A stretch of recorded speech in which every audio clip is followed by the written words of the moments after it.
we've already identified a few of you have sent you emails. They were working out a solution. Okay? If you're not sure how to do this, please approach your TA during your discussion groups and they'll show you how. Okay, but please do this. Okay, it's very important. We cannot bring a solution. I'll let you guys know we're going to post something on Piazza. But in the future, going forward, you will be penalized if you're late. Alright, so please keep this in mind. Thanks for all the feedback for those of you who have so far. 41 feedback submissions. I'll be closing the polls this Friday, so if you want to get something in, please submit your feedback by Friday. Okay, and then we'll talk about it next week. Any questions? Okay, so if there are no questions, let's get started with the material. So remember, we were talking about undirected graphs and also directed graphs last week. So remember formally what is a graph? A graph is a tuple of two sets, B and E, and B is basically your set of all your nodes. So if you're indexing your nodes, let's say the natural numbers, then let's say your nodes are labeled, let's say 1, 2, 3. Okay. And E is your set of edges, right? So edges are ordered tuple. So in fact, if 1 and 2 are connected, then you have edge that looks like this. Right? If 2 and 3 are connected, you will have edge that looks like this. And so I really wanted to do SSG, but right? And we had the definition of a simple graph. A simple graph is just a graph with no sub-loops, and there is only one edge per pair of nodes. Okay, so those are the limitations when we talk about the graph. Again, we'll be mostly discussing simple graphs throughout this semester. Okay, so here's a quick reminder of some of the terminology that we covered. It's really like you really start something, just copy it. Like, if you totally copy it, so it's really no time for you. Different nodes. Yeah, it's connected graph is there. In the connected graph, there is a path between any two nodes. A click is fully connected graph, and so on and so forth. We also talked about how to represent graphs in the computer, right? So we started out with the adjacency list. This looks like an axiom, but it's not. Okay, every one of these cells is a list for a particular node representing the neighbors. Right? So for example, here A is connected to E and A is connected to F. You can see represented here in the graph, pictorially in the graph. Adjacency matrix is a different way of representing the same amount of information. Here we represent it as a matrix, where 0 indicates there is no edge, and 1 represents that there is an edge. So here A is connected to E, and A is connected to F. Alright? By convention, this is the from. This is then you join the video. Right? So this is A to E, A to F. This doesn't matter in undirected graphs, but it matters for directed graphs. Okay, so please keep in mind when you're looking at the adjacency. Alright, so today we'll be moving on last week. Alright, we left Robert in the sewer, so not count. Today we're going to find it. Alright, and the way we're going to find it is by using breadth-first search and depth-first search. We're going to talk about the similarities and differences between the two algorithms, and then we'll analyze the performance as usual.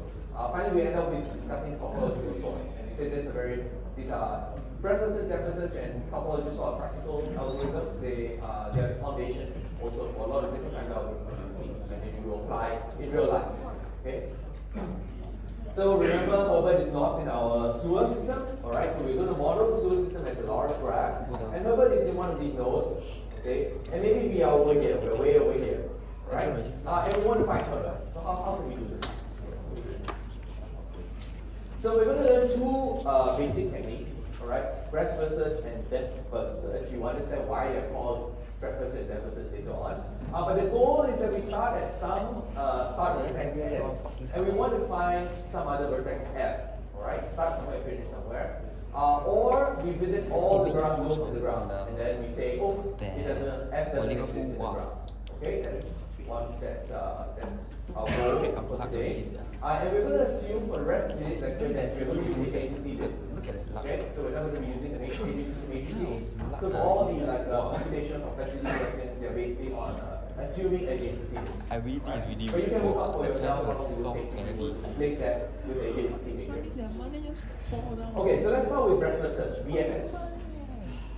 So BFS, at the conceptual level, what we're doing is we're going to be exploring the graph level by level. Okay, I'll explain to that based on what it means. And basically what we're doing is we are always moving towards moving the frontier, which is the current level. Okay, the initial frontier is going to be S, which is where you start. Okay, and then you're going to look at the next level, which is all your children. That's going to be your frontier next. And then you look at your children's children. Okay, you keep going to the All right. I say children, but actually I mean neighbors. Okay, neighbors. Children because it looks like a tree. Okay, you're going to look at your neighbors. It's very important not to go backwards. If you go backwards, then you get stuck in a loop, so you don't go backwards. And what breadth-first search will allow you to do is actually find shortest paths. Okay, shortest paths, assuming no weights. We'll talk about weights later on. Okay, so let's look at the example to kind of concretize this idea. So what is how does breadth-first search work? So there is the red nodes are going to be our active frontier. Okay, where we're looking now. Purple is going to be the next. What's going to be the next frontier? Gray is visited, stuff we've already checked out, so we're never going to go back there, we've already checked it out. And blue is those that we haven't seen yet, we haven't visited the node, so we don't know whether Herbert's there. Okay? So we start at S, and then we look at, okay, what's going to be next? Well, next is going to be S's neighbors. Right? And so we check out S, and then we move on to the neighbors. Okay, this is going to be our active frontier. And then the next frontier will be the purple nodes here, which are the neighbors of the active frontier. Then we move on. So every time we visit, we transform it to remark it as visited. In this case, it's colored by gray. And then we move on. Okay, so now this is our next frontier. We move on to the next one. There are no neighbors here, so there's nowhere to go. This node and this node share a neighbor, so this is going to be our next frontier. We label everything as visited and we move on. Okay? So it proceeds in this manner until we have examined all the nodes in the graph, or we find the node that we're interested in. Okay? So let's look at the pseudocode for this, and then we'll work through an example based on the pseudocode. Okay? So the pseudocode is very simple. It's just these few lines of code. Alright. Essentially, when you start BFS, we're going to visit the node first. Let's say S. You start off here. Okay. We're going to start S. We're going to add S to a queue. Okay. Remember your ADT queue. What's the property of a queue? The key property of a queue. First in, first out. Right. It's a FIFO structure. So we're going to add stuff to the queue. Remember, the queue is a FIFO structure. Right? Now, while the queue is not empty, what I'm going to do is I'm going to take the current node out of the queue. Right? If I'm going to take current out of the queue, so whatever is the first item, I'm going to take it out, and I'm going to look at it. Okay, is this what I'm looking for? If it's what I'm looking for, then I'm just going to return the value. Okay, I'm going to return that node. This is what I'm looking for, so let's return. If it is not, then I need to check all my neighbors, right? Remember, we're advancing the frontier. So I need to check all my neighbors view of current. And if I've never visited this node before, all right, then I'm going to add it to I'm going to visit and add it to my queue. All right, so that's the idea. All right, that's going to be how I'm going to set this up. All right, so pseudocode may look strange right now, but let's work through an example. This is going to be my graph. I'm going to start here, and what I'm looking for is F. Okay, I'm looking for F. And this is going to be my queue, where I'm going to start putting stuff inside, and you can see how this pseudocode works. Okay, so I start off by running BFS on this graph with S, and I want to find F. Okay, so that's the idea. So I start off by visiting S, and then I add S to the queue. All right, start like that. So now I'm going to check my queue. Is my queue empty? No. No, my queue is not empty, right? So my queue is not empty. I'm going to take out S. Right? And then I'm going to start looking, oh, is S F? No, it's not. Of course, it's not. I'm going to look at each of my neighbors, right? Then I'm going to mark them as visited and add them to the queue. So now my queue has 1, 2, 3, which are the neighbors of S. All right. So now I'm going to repeatedly do this. I'm going to keep extracting stuff out of my queue. Right? And check whether it's F. If it's F, then I'm done. If it's not done, then I have to check its neighbors. Right? So the next item to come out of the queue is 1. Great. Full structure. So you take out 1. All right. You check. Is it F? No, it's not F. I add the neighbor. Okay, the neighbor is 4. I repeat this. I look at 2. There's 2. It's not F, but it doesn't have any neighbors, so I don't really have to do anything. I look at 3. No. Okay, 5. There's no. Then I add 5. Then I pick up 4, have a look at it. I need to add, it's not F, but it has a neighbor, which is F. So I add that to the queue. I take out 5, 5 is not F, And finally, I hit F and I check. The current is F, it is what I'm looking for, so I'm going to stop. Okay, I'm going to return on F. That's what I have. Okay, so if you notice that what happened during the execution of this algorithm, you notice that we explored the frontiers level by level, right? We search, this is why it calls breadth first search, because we're going to all my neighbors, right? And then my neighbors' neighbors, to approaching in this fashion, right? So you breadth first, that's why it's breadth first. So you first explore your neighbors, and then your neighbors' neighbors, and then you, towards the end you find the value. Okay? That's the idea of why it's called breadth first search. So there is a situation where BFS can fail. So I want you to think about this. You have 8ZBF. A fails if it's in a click, cycle, in a graph with more than one component, in a sparse graph. So a sparse graph is where your edges are on the order of n. Okay? The number of edges is in the order of your number of nodes. Okay, so it's linear in the number of order nodes. In a dense graph, it's the order of n squared. Right? So that what this means intuitively in the sparse graph is that there are very few edges. In a dense graph, there are a lot of edges. Right? What is the maximum number of edges in a graph, undirected graph, you can say? No, you get stuck in a cycle. You know, what order? Is it n cubed? Is it n? What is it? So every graph, every node can be connected to how many neighbors? No, you cannot find. N factorial. If the item is not present, every node can be connected to how many other they neighbors? won't terminate. N maximum, n minus 1. Right? So every node can be connected to n minus 1, that's n on the order of n squared. Okay? So in a dense graph, right, in a click, for example, there are n squared edges, right, or n squared edges. Or F, in this case, it always works, right? So what do you think? Can you put your answer in full everywhere? Let's see if it works. Okay, and then we see. Okay, so I'll give you 30 seconds to quickly put in the result. Your answer. So in a click, remember what a click is? A click is a graph. Cycle is where you cycle. Graph with one component, the graph. Graph, dense graph, all these ways. This overall combo will work. I don't remember what to click also. 结果 I just watch on this. Yeah, it doesn't work. Yeah. Why would any algorithm work on a disconnected graph? So you start from one node. Or in a graph with more than one component. Yeah, wait until 20 to put in your answer. First time is always a bit slower.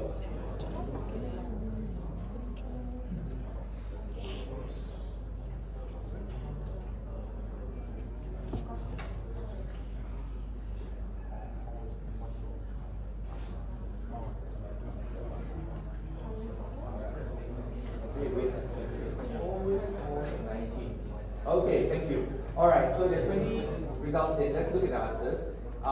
Most of you have picked in a graph with more than one component, right? And a couple of you, one of you picked in a sparse graph. Okay, so let's have a look. So the best answer is in a graph with more than one component. So what does it mean by component? Do you remember what a component is? What is a component of a graph? So remember, what is a graph that is connected? It means that from any node, you can get a path to any other node. Right? That's connected. If you have one component, basically in that component, you can get from one node to any other node in that component, but you can't get to any other component. Right? So this is a disconnected graph with two components. If you start at an S here, right, and an F is here, that's a bit of a problem because BFS cannot get there. Right? So if you keep looking, you will just add your neighbors. For example, you start here, you add your neighbors, and your neighbors have no children, so then you're stuck. Right? There is no path in this case from S to F. Okay, so this is why it can fail. So what is the running time of BFS? So this is that was the starter warm-up question. Let's try and analyze what is the running time of BFS. So check out your neighbor, person next to you, and see whether you think it's OB, OE, OB plus E, OBE, OB squared, or you have no idea. So let's switch this for this. I think it should be. So remember what to do when you're analyzing an algorithm is to break it down into the individual lines, right? Individual parts, and you see how long each line takes. And for example, here we have to do how many times each neighbor you or current you right, so break it down and try to figure out what's the running time of the EFS. But you're still doing one action, still doing Shouldn't take one. you too long. You guys are probably masters at computational. Maybe just V square. Time it up. Should be V square.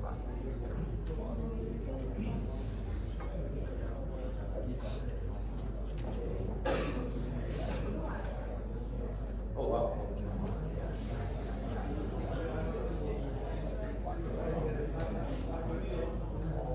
So pick the tightest or the best bound here. Okay, we're always looking for the best or tightest bound. Alright, so look for that. When I say V here is the number of vertices, E is the number of edges. Okay, so that's what I mean by V and E here. Right, so V is the number of vertices or nodes, and E is the number of edges or links.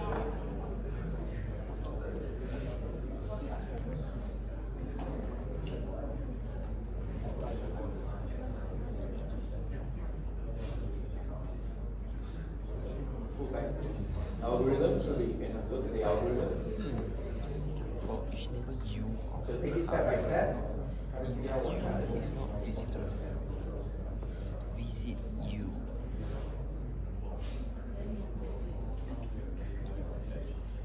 What's the adjacency list? Oh, that one.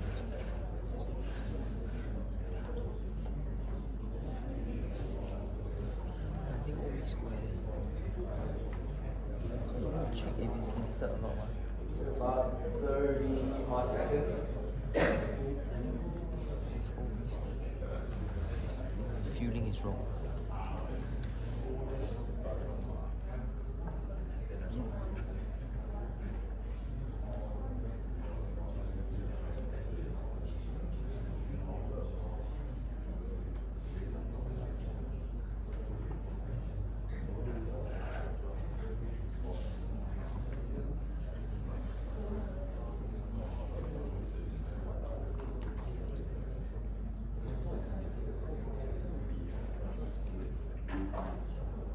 Okay, time's up.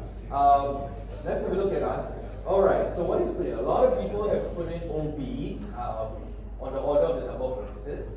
Number you put O, well, it's nicely arranged. Okay, OE, a number of edges, or B plus E, the number of nodes plus the number of edges.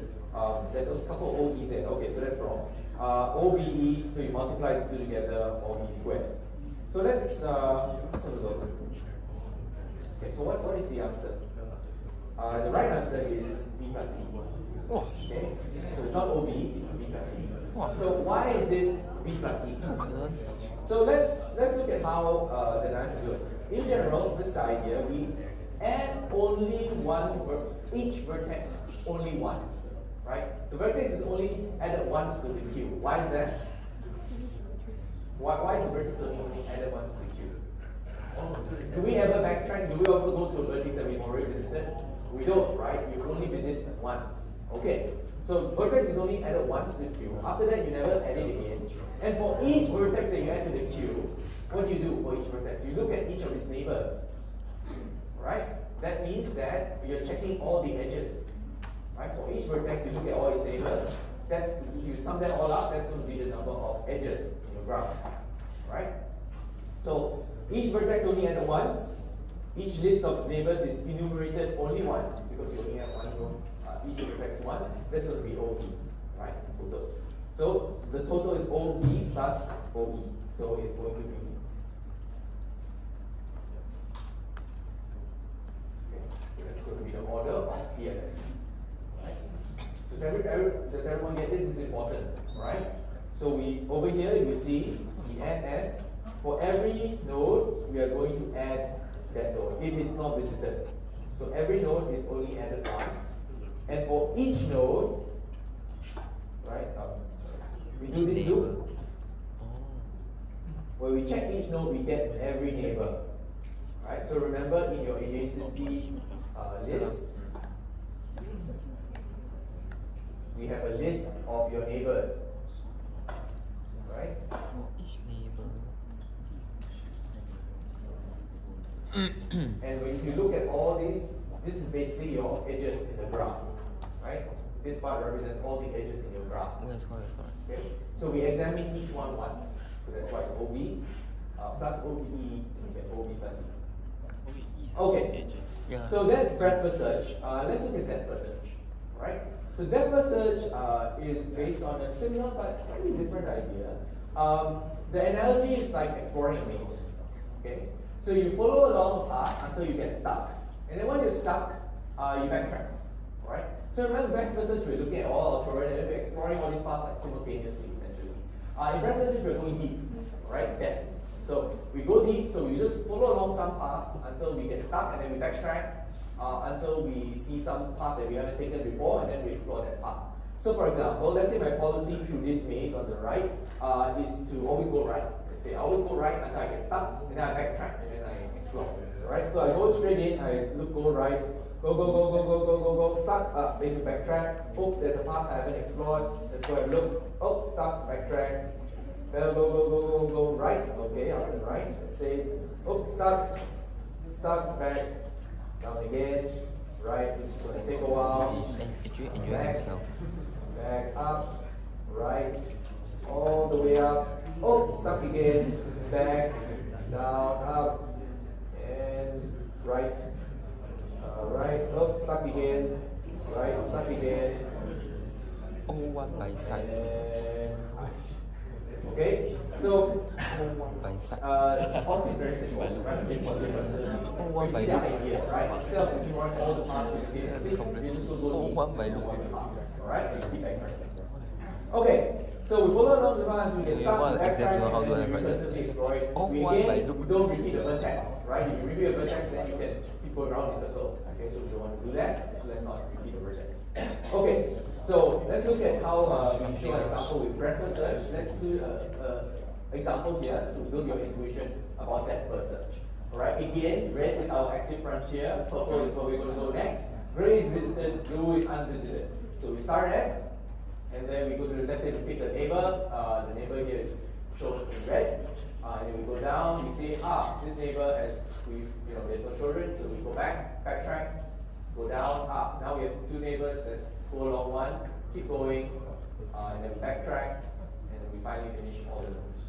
Keep backtracking. Nope, didn't find F, and that's the way that depth first search works, right? Remember, go deep down, keep following until we cannot go anymore, so then we backtrack. Okay, so this is the pseudocode for BFS. So what do you think the pseudocode for BFS looks like? The pseudocode for BFS looks exactly the same as the pseudocode for BFS, except that we are going to replace the queue with a stack. Okay? Instead of a FIFO structure, what do we want now? What's a stack? What does it do? FIFO structure. Last in, first out. Right? So, they are essentially the same algorithm. Okay? Except that one uses a queue and one uses a stack. And then you get this remarkable difference in behavior. But the structure is exactly the same, right? The overall structure is exactly the same. Just a change in the data structure that you are using. Okay? So let's look at, and again with the example, just one change in data structure, what happens in the exact same graph that we were looking for, where we started S and we want to find F. Okay? So we start S, again we visit S, and then we push S onto the stack. Alright? Again, we check if the stack is empty. Of course, it's not empty. I pop it. I check, is this F? No, it's not F. So I'm going to check all my neighbors. Okay? And then I'm going to, for each of them, I'm going to mark them as visited, and I push them onto the stack. Okay? Then again, remember I added 1, 2, 3 is last in, first out. So the thing I pop up is 3. Okay? I keep going down. Again, I'll repeat this process again and again. I add the last item, which is 5. I go down 5. Right? I see 5 is not S, so I'm going to backtrack. Right? When I backtrack, what happens is that I'm going to look at the last thing that was added, which was 2. Okay? And I look at 2, 2 has no neighbors, I backtrack again, that's 1. 1 has a neighbor, I have 4, and then I go down. Okay? So let's look at the behavior and the overall structure. I first go down this branch all the way until I cannot go anymore, and then I backtrack, and I go to this branch, and go to this branch. So you see the structure is different, right? For BFS versus DFS. So now, what is the running time for DFS? Okay, so let's put this in. I'll give you 1 minute. This is an error here. Okay, just treat this as OB. Same. Almost same. I'll give you 1 minute. You should be able to get this. It's the same algorithm. Again, analyze the code like how you did before. Or if it's Break it different down. Okay, what are you doing for each line? Stop starting How many CS. times you repeat certain Change to operations? Bs. That will give you some idea of the running time for DFS. What the fuck? You have about 40 seconds. So check with friend, put in your answer.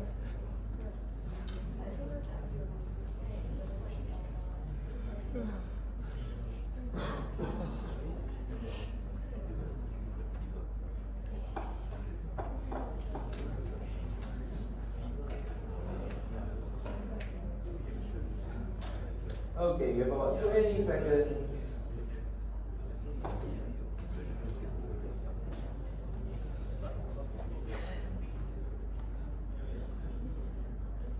Five, four, three, two, one. All right. So let's look at what answers people provided. So, well, 100%. Okay. So all of you have. Oh, okay. Someone decided to make me happy. Like B instead. All right. So most of you have put B plus E. One person has put OB, and another person has put no idea. Let's have a look. Okay. The right answer, of course, is B plus E. The algorithm is the same, right? We haven't changed the algorithm. The algorithm is the same. We just replace the data structure from a queue to a stack. So again, the analysis is identical. Each vertex is only added once. And for each vertex, we enumerated all its neighbors. Right? So if you enumerate all the neighbors for all the vertices, that's going to give you OB. Right? If you there's total number of edges, then you're done. It's B plus E again. Okay? So the worst case time complexity for BFS and DFS are exactly the same. Okay? They are always it's always B plus E. Okay? Worst case time complexity. Iteratively. So there is a recursive version of DFS. I'll let you go home and work it out. Way easier. But it's not easier. It's not any more difficult. Remember, stacks are intimately related to recursion, right? So when you do recursion, very often there is an implicit stack, right, in your computer. So here we have a recursive version of BFS, where again you visit the node. If it's found, then you're done. If not, then you go down. You for each of your neighbors. If it's not visited, you call DFS on that neighbor, all right? And you basically run recursion this way. But so I encourage you to look at both the recursive version and the iterative version. The iterative version has an explicit stack. The DFS version or the recursive one doesn't have an explicit stack. Because here makes way more sense. Okay, so now you know two different algorithms, BFS and DFS. If you want to find Herbert, right, in the sewer system, then all you need to do is just run BFS or DFS, and they'll find Herbert for you. But maybe you're not just interested in finding Herbert. Maybe you would like also to know how to get to Herbert. Right? That seems to be important. If you know the path, then it will help you. Right? So you want to know how to augment the algorithm, let's say DFS, in order to store the path. Right? So let's make activity out of this. I can tell you this: you only need to basically add one line to this source code, right, to this pseudocode, in order to store the path. Right? So the question is how can you do it, and maybe what data structure you can use. Right? So I'll give you maybe 5 minutes. Right? Think about how you can augment this DFS algorithm in order to store the path from the start to the finish. Okay? And then think about how you can print out the path after that if you're done. Alright? Think about the data structures you need. Let's say 3 minutes. So 3 minutes to find out how to augment the algorithm to store path. And you can do the same for BFS. Okay? We just go to BFS here, but you can do the same thing for BFS. Alright, so I'll give you 3 minutes, talk to your neighbor, and try to figure out how to augment this algorithm to store path.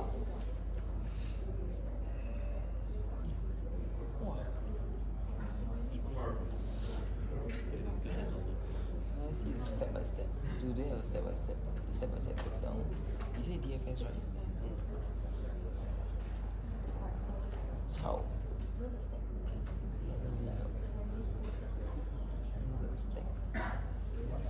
Stack. How is 1 4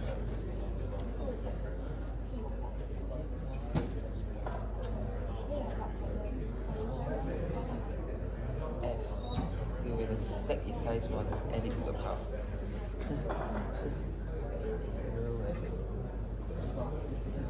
Doesn't make sense to me. I'm doing pattern recognition, bro. Like size 1 size 1 like when your stack is left with 1 element.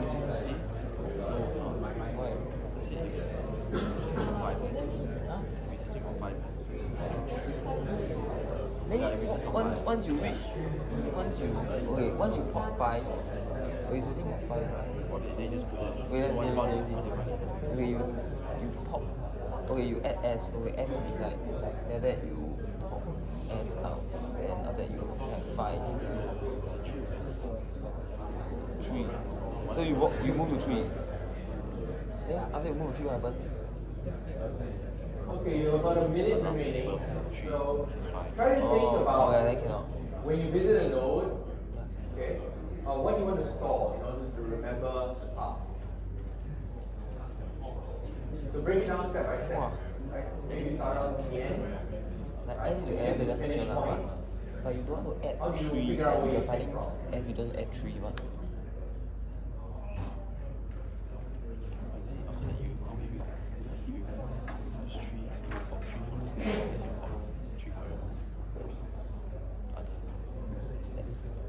but that is no longer 1 line of code.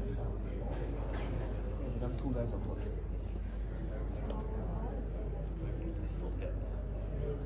Then after that, if you want to take it out, you must already start remove. That's why don't know how. 1 line so we just keep track 1 time.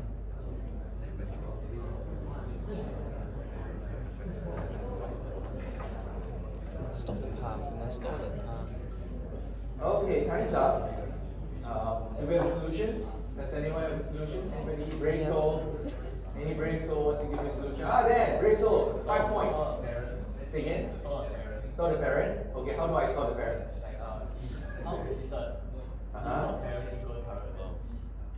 So u dot parent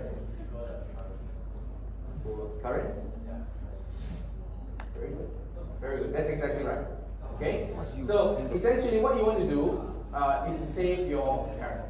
Okay? And there are different ways you can do this. You can augment the graph with, let's say, a parent reference, okay, to say where it came from.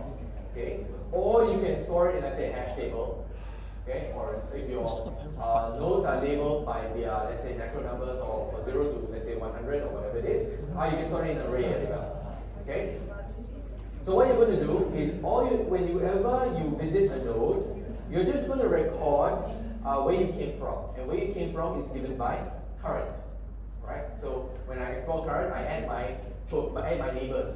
Right? So I add my neighbors, that's where I'm going to go at some point, right? If I don't find F. Right? So I'm going to add that. I'm going to record that I went through this node and I'm going to get to the other one. Right? So how are we going to then enumerate the path? So what do we do to enumerate the path? Where do we start? How do we enumerate the path? From F. Alright, you start from F and you look, what is H to F?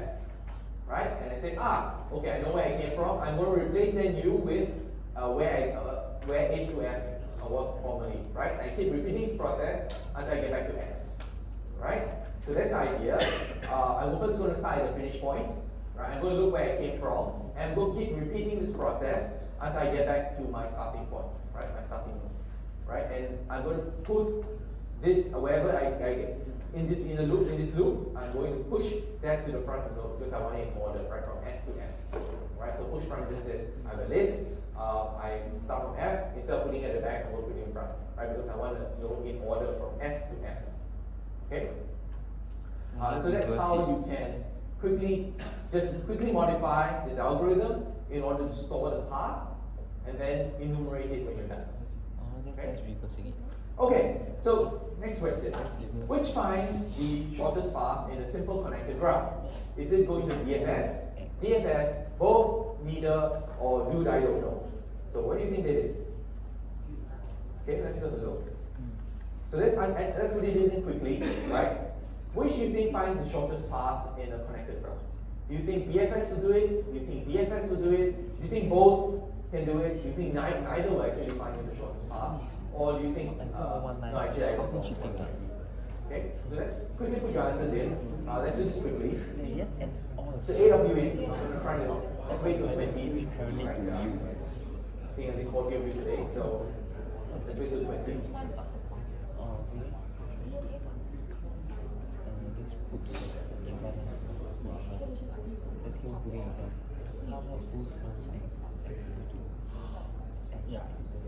If you're not sure, what you can do is you can start constructing examples. Okay, construct an example and see whether BFS or DFS finds you the right answer. So whenever you're posed a general question, very often it's much easier to answer the specific question with the example rather than answer the general question. And answering the specific question gives you more information, right? So start off with specific questions and you can generalize.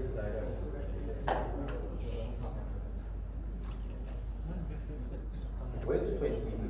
What's there? Enough time. Why everything is 1? Oh, 2. Just having fun with the check. Alright, so we're up to 20 now. I'm gonna log in because it's dancing. Alright. So most of you have stated BFS. Maybe because on the earlier slide I said BFS finds you the shortest path, which is true, BFS finds you the shortest path. Some of you said DFS, and some of you said both, alright? Neither, 10%, that's quite a lot actually, and 5% say I don't know. So let's look at some examples. Like I said, maybe you can answer the general question, but let's say examples. And examples we can kind of clarify what's going on. So the right answer is of course BFS, but why? Why is it the right answer? Why is what you want to take? So let's talk about DFS. Let's look at DFS. Now, if I have here my start and finish, and this is a cycle, no, it's not simple. If we undirect the graph, it's this way. There are two paths to F, alright? So S to F this way, or S to F this way, alright? Now, I'm going to run DFS. In DFS, when I add my nodes, is there a particular order that my nodes come in, right? All I remember is that, the only restriction is that it's LIFO, right? It's a stack. So whichever side I happen to go down, that's the side I'm going to explore fully until I have to backtrack. Alright? So imagine if I'm DFS, and instead of going down this path, I go down this path first, which is entirely possible with DFS. Alright? So I go down this path, I keep going until I find F, and then I'm going to print up, I remember I'm storing my path, and I'm going to output this path because I found F. I'm going to return, and then go output this path. Is this the shortest path? No, of course not. The shortest path is here, right? Now, contrast this with BFS. In BFS, I'm exploring all my neighbors' paths simultaneously. Not all my neighbors' paths, sorry, through my neighbors simultaneously, right? So I first advance my frontier, okay, and then advance again. At this point, now I found F, right? And I can return this path. Okay? So this is a simple example showing you that BFS doesn't return you the shortest path, but BFS does. Okay? So please keep in mind that BFS returns you shortest path and BFS doesn't. Now this is for unweighted graphs. We'll talk about weighted graphs tomorrow. Tomorrow. Okay. So here, if you notice our edges, they don't have attached weights to them. There's different costs for traversing along different weights. We'll deal with that tomorrow. Okay. But today, all the edges are basic costs. Tuesdays and Fridays. All right. So next question. What do BFS and DFS visit? A, every node. B, every edge. C, every path. D, every node and every edge. Or I don't even know. So let's let's do this quickly as well. So now you know how BFS. So think carefully about BFS and DFS. Think about the structure of the algorithm. Okay. So we did the analysis just now. So it should give you some hints already, right? About what you visit, right? Do you visit every node? Do you touch every node? Do you touch every edge? Do you touch every path? Or you don't? for both nodes and edges, or you don't know? It's not from you. None of the above. It's not nice. Okay. None of the above. Well, you cannot find. Assuming cannot find. Okay, I went to 20. Every node, every edge, every path, every node, every edge. Why don't you? Okay. Oh no, it's not every path. Yeah, too many paths. Okay, 20. Let's Yeah, every node and every edge. lock it in. Alright, so most of you have stated every node and every edge. Okay, small proportion have picked every node only, small proportion is every edge, and I don't know 5%. That's a, so the right answer is A and B, okay, which is every node and every edge. Now you know this algorithm, right? We did the analysis just now, right? We said, oh, every time you visit a visitor, you add it to your queue or stack, alright? And for each of these nodes, you enumerate all its neighbors, right? So you touch every edge, right? This is a very common error. Now, it's easy to see when I put the question like this, but in the history of 2040 and the history of 2020, a lot of students make it, and not only in NUS, but in other universities as well, it's very common to think that VFS and DFS visit every path. This is not true, okay? This is a very common mistake. Let me illustrate this mistake with an example. Okay? So this is an example with a weighted graph. Okay? So the problem is making money. Let's just say you start at some source. Okay, you want to get to some destination B. Okay, and each edge earns you some money. All right. So here, let's say you cross this edge, you get $7. Okay, let's say. All right. And I want to find the path that makes the most money. All right. So you want to find this path that makes you the most money from source to destination. Now there is a temptation to run BFS or DFS here. Alright, I've seen this happen before in the final exams and midterms. Right, people say, "Oh, let's just run BFS or DFS." BFS and DFS will not find you the right solution. Okay, so let's look at the right kind of solution here. If I'm not mistaken, the right solution will be 1, 4, and 7. Is it this way? 1, 3, 7. Right. This is probably the part that makes you the most money. Okay. 1, 3, Now, if you run BFS and DFS, and you can try it, I encourage you to try this. If you're not careful, there's a good chance that let's say you run DFS, you just runs here, you get to your destination, right? There's depth of search, right? That's not the optimal path. Okay? And over here as well, if you run BFS, there's a good chance that you're not going to run to your optimal solution as well, right? Because you're just going to find the destination. Way too quick, we're not going to explore actually this path, right? Now, number one, it doesn't work, okay? And it doesn't work because once you visit a node, you never explore it again. So you never actually get to explore all possible paths. One. Number two, it's really too expensive to explore all possible paths. Okay? There are exponential number of paths in the graph. That means if you're going to explore all of them, which you need to do in order to figure out which one costs the most money, right? Which one will give you the most money, then it'll take an exponential number of time to explore all the graphs. Okay, it's way too expensive. So let me give you an example with this a bit strange looking graph here, but it's very regular. Okay, it's a regular property. So you see this for each part of the graph. Let's say there are 4 parts to the graph. Okay, each part of the graph is made up for this ring structure. Okay, with 4 nodes. Now you notice that at each one of these nodes, these nodes 1, 2, 3, 4. The graph gives you 2 parts, right? That node has a split. Okay? So that node has a split means that you can choose to go down one path or you can choose to go down the other. Okay? There are 4 of these. Okay? So there's 2 choices for 4 nodes. There's 2 to the power of 4. Right? In every one of these ring structures, there are 4 ring structures. Each one has this split decision. Okay? There's 2 n over 4 different source to destination paths for this graph. There's an exponential number of paths for this simple graph structure. Okay? So it's not possible for us to explore them all in order to figure out which one makes us the most money. Okay? So you keep that in mind. Alright, so if you're not so good for exploring all possible paths, let's look at the practical problem that BFS and DFS are useful for. Okay? So I'm going to give you the example of scheduling.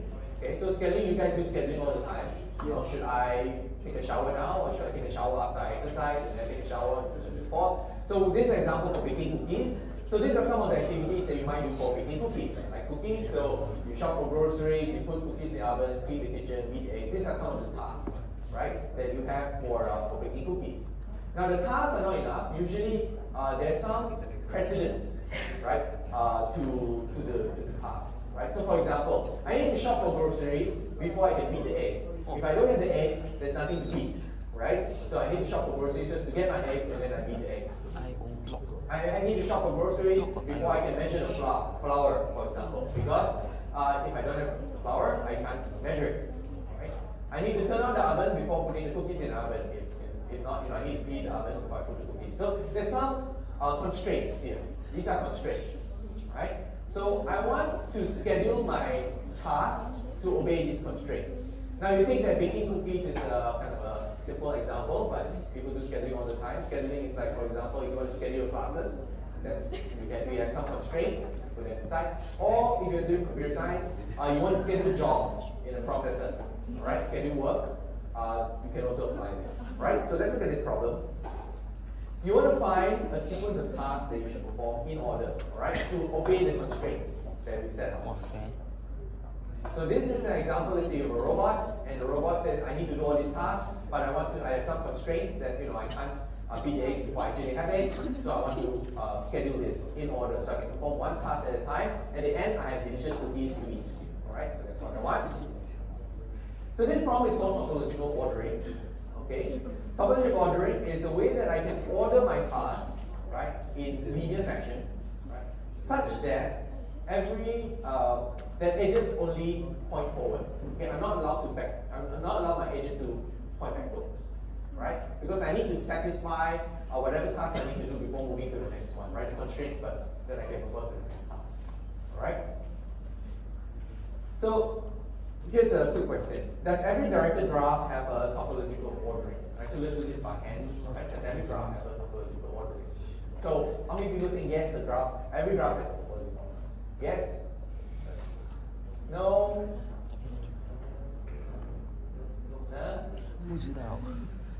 So the right answer is no. Why? Why is it that some graphs don't have topological ordering? We've seen examples of this, by the way. So what kind of graphs you can't get topological order out of it? Cycle, great. So if you have a cycle graph, there is no way for you to get a topological order because the later task depends on the first task depends on the later task. You have this cyclic dependency. There is no way for you to get a topological order. Alright? So if you have a cyclic graph and somebody asks you to get a topological order, you tell them, no, I can't do it. Okay? But we will be working mainly with DAGs. I love it. Okay? DAGs are called directed acyclic graphs where the edges are directed, right? And there are no cycles.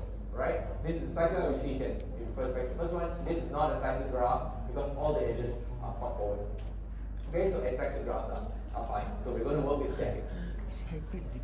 So this is an example where if clean the kitchen, if shopping depends on clean the kitchen, then this won't work anymore because you have a cycle. You can see there's a cycle here, right? This won't work, so we need to get rid of it. Okay, any edge that creates cycle we can't have. Okay, so you can assume for this problem that you have a DAG. I'm going to give you a DAG, right? Our problem then is, assuming we have a DAG, how can we find a sequence of tasks that we should perform? So we're going to analyze this like how we might approach a midterm problem or a quiz problem or final problem, right? Because some of you have told me that we don't have experience kind of working out the problem, so we're going to do that for today's lecture using topological ordering as an example. Okay? To solve topological ordering, I'm going to say that you actually have all the skills already that we covered. The principal materials have already been covered. Alright? We're going to see how to apply it for this problem. So, when you first encounter this kind of problem, it might be a bit vague. Right? Like, how do I find a sequence of tasks? It's a little bit vague. So let's try to specialize this a little bit, formalize it a little bit so that we can see what we want. Now, I find it useful, it's not always the case, but I always find it useful to think in terms of input-output, and that's what you see in captives anyway, input-output, right? So you think input-output like a computer, it becomes easier a little bit to kind of piece together what you need. So what do we have as an input? The input is a graph. Are you given any type of graph? What kind of graph are you given? DAG. A DAG, good, wonderful. Okay, you're given a DAG. Alright, it's represented as you get to pick what you want to represent it as. Yeah, a graph, but what kind? There are two ways of representing graph that you know about now. Adjacency list, adjacency matrix. What do you want to represent it as? Adjacency list. List, okay, so we represent it as adjacency list. Alright. And for the output, what do we want for an output? What do you want for output? So what we want is a list of nodes in topological order, right? And topological order is defined as how we've defined it before. Okay, no node in the list can have an incoming edge from a node that appears later in the list, right? So that's our restriction, right? If your node appears later in topological order, you cannot have it such that this node points to this node, right? That's your dependency. You cannot have that. Okay, so you want it. Okay, great. So that's how we put output. So let's try to come up with an idea, right? When you try to come up with an idea, again, always go back to what is the most straightforward approach. For this problem, it might be hard to see what the most straightforward approach is. Does anybody have a most straightforward approach that you want to try? Okay, so for this node, the graph looks very complicated. I also don't know how to start. Okay, so maybe we kind of make some simplifications. All right. So let's simplify a little bit. Let's think of the simplest possible DAG that we can come up with. If it works for the simplest possible DAG, it will work for it may work for a more complicated case, right? So let's try to work out the simplest. If it cannot work for the simple possible DAG, it won't work for the more complicated case. So let's try with the simplest possible DAG first, and we can maybe get an intuition about how to proceed. So here's my question. What should be the first item in your topological list given this DAG? A, okay, it's obvious to see, right? It's A. So why A? What's the unique property that A has? No arrows pointing to it. It's the only one with no incoming edges, right? Okay, so I take A, right? Where should I start? I start with A, of course, right? Start a node with no incoming edges. I take it up. Okay? So where do I go next? Oh, then you remove A, and then you have B. You go to B, of course you go to B. But let's go to a node which doesn't depend on any other node other than B. How is that recursive? Okay? So how do we find this node? Yes, but what's an easy way? So if I were to run through the agencies, somehow remove A, what property does B have now? There's no incoming edges anymore. It's exactly like A that we had before, right? So we remove all the outgoing edges from B. Okay, because we've satisfied it already. We've satisfied this constraint. We remove all the outgoing edges, and then we have B. B has the same property that A had before, which is I now have no incoming edges. So I can do it next, right?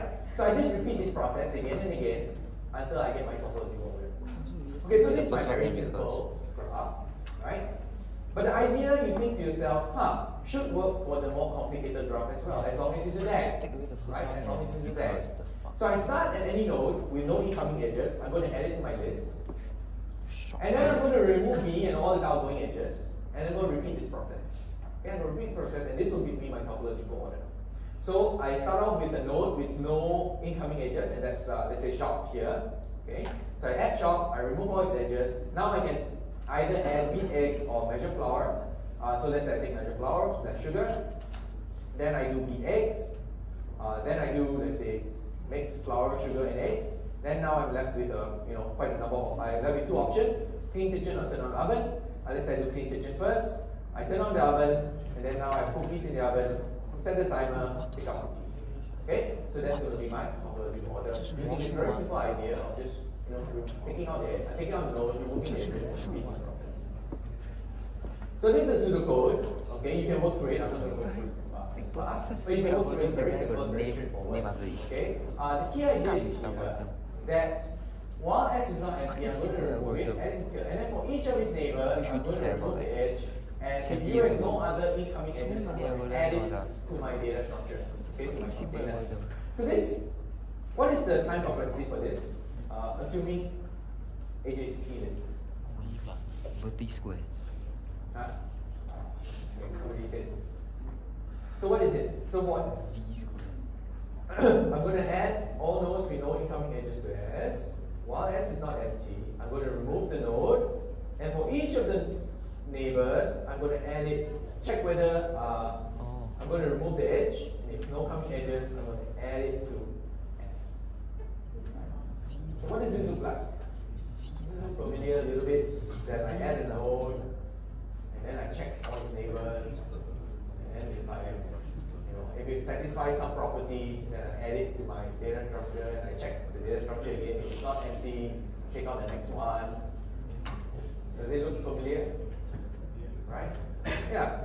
So the time complexity is V plus E, and it's not going to be so surprising because each node is at a once, right? And then each edge. You can see that this is OV and this is OE, right? And this is actually very similar to DFS that we've covered before. Okay? So here's a general strategy I want to convey, right, for this particular problem. If the problem is very vague and complicated, which you might face in real life as well as in some of the quizzes maybe, you should try to make it a little bit specific. Alright, you specify it a little bit. You ask yourself, okay, what's the input? What do you ask? What am I given? And what are they asking for? Alright, these two things you have to have very clear in your mind. If there's any ambiguity, don't worry about asking more questions. This happens in real life too, right? It happens also during exams. So if there's a question you face in an exam, it's not clear, just raise your hand and ask. In real life, this happens. Very often you're going to be given underspecified problems. Alright, this happens a lot. A lot of problems that we deal with in my research lab, it's always underspecified. We have to specify things, right? So we want to specify things, we ask questions. What input, what's the output, what are the assumptions we're making, so on and so forth. And then sometimes attacking the general problem is very hard. Just so we had that complicated DAG just now, it's very difficult to kind of figure out what's going on. Think about a very simple instance that satisfies these input-output requirements that satisfies our assumptions. Okay? If we can find that, then if we work on that simple problem, we should find a solution that works there. Right? If the solution works there, there's a good chance it might work on the more general case. Right? You have to be careful not to introduce too many assumptions, of course. That might, invariably break the solution. But it is gives you an idea. Okay, way to start. Then you figure out the algorithm step by step. Think about the operations and the data structures, and then we generalize it in the end. Okay, and you can after this you can iteratively improve the algorithm. Okay, so this is a general strategy. It doesn't always work, right? But it works in most cases for me. So I thought that it would be nice for you to think about when attacking a problem. Okay. All right. So there is so we talked about Kant's algorithm. What we did just now was Kant's algorithm. You find the first step and you move forward. And the way you find your first step is to find any node which has no incoming edges. Okay? So this should remind you of breadth first search because we're moving a frontier forward.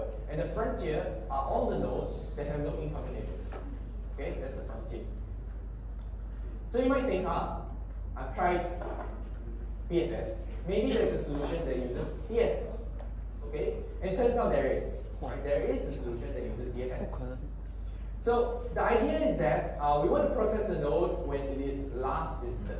Previously, we were looking at a node when it's first visited, right? So remember the inherent structure of DFS. What you do is that you go down the path until you cannot go anymore, and then you stop there and you backtrack, right? So that's exactly what we're going to do here, right?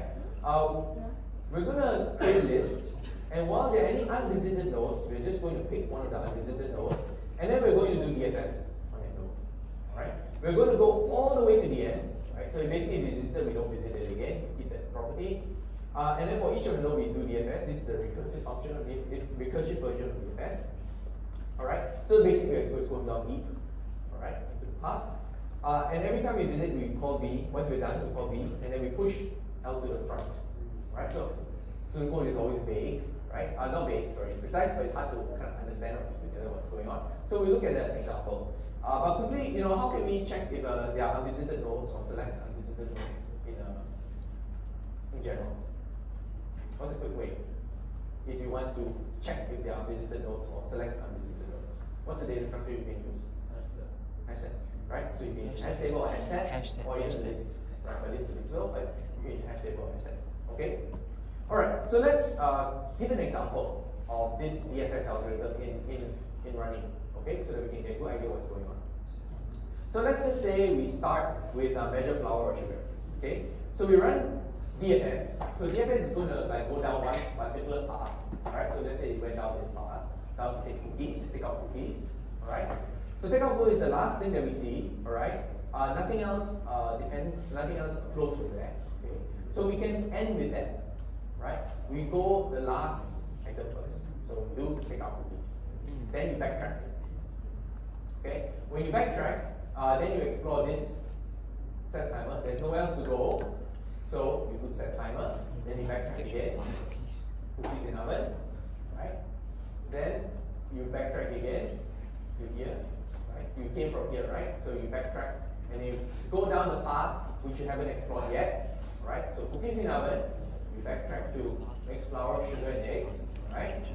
So you go down this path, and then there's nowhere else to go, so you go to the kitchen, backtrack again, nowhere else to go, mix flour and eggs, go back, sugar, measure flour and sugar. Okay, so you do all this, then you go to the next thing that you unvisited, which is shop.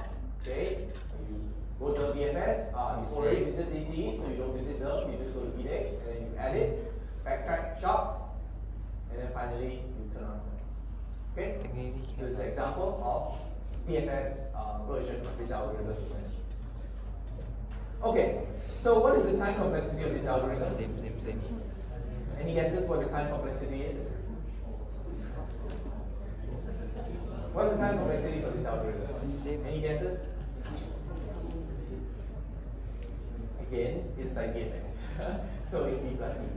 Right? Again, you visit each node once, and then you visit the edges, right? You enumerate the neighbors. Alright, so that's B plus E. It's the same as DFS. Okay, so here's a question to test your conceptual understanding. Is every topological ordering unique?